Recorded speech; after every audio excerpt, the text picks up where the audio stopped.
குருभ्यो நமः. ஸ்ரீமதே ராமானுஜாய நமः. ஆண்டாள் திருவடிகளே சரணம். திருப்பாவை.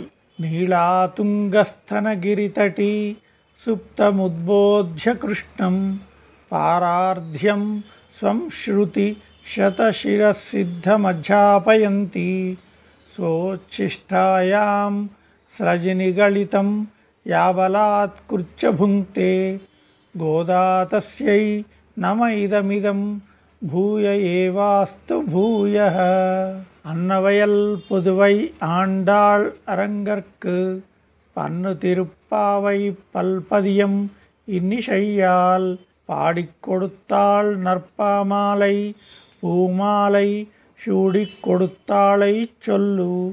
சூடிக் கொடுத்த சுடற்கொடியே தொல்பாவை பாடியருளவல்ல பல்வளையாய் நாடி நீ வேங்கடவர்க்கென்னை விதி என்ற இம்மாற்றம் நாங்கடவா வண்ணமே நல்கு. ధనుర్మాస వ్రతము రెండవ రోజు, రెండవ పాశురం.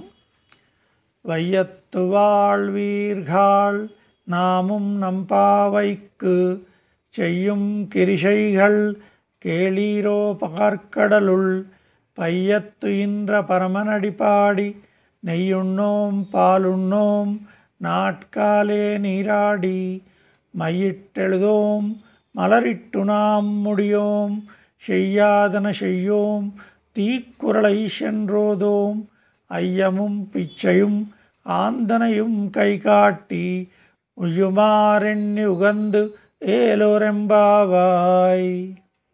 ఈ పాశ్రంలో వ్రతానికి కావలసినటువంటి అంగములకు నియమాలను వివరిస్తారు. వ్రేపల్లెలో నివసించుచు సుఖించు గోపికలారా, మనము ఆచరించడి వ్రతమున ఆచరింపవలసిన విధులు వినండి. పాలకడలిలో శయనించిన పరమపురుషుని పాదముల వైభవము గానము చేద్దాము. నెయ్యిని కానీ పాలను కానీ తీసుకొనుట మానివేయిస్తాము. ఉదయముననే వ్రత స్నానము చేద్దాము. కన్నుల కాటుక ధరింపకుండా, తలను పూలు ముడవకుండా, పెద్దలు కూడదనిన పనులు చేయకుండా, ఒకరి గురించి కఠినమైన పలుకులు పలకకుండా, అతిథి అభ్యాగతులకు మన శక్తిని అనుసరించి దానము చేసి జీవనము ధన్యమగునట్లు తెలియదగిన 6 విషయములు ఎరిగి సుఖించదము. ఇదియే మనం ఆచరించడి అద్వితీయ వ్రతము అంటూ వివరిస్తుంది ఆండాళ్ తల్లి.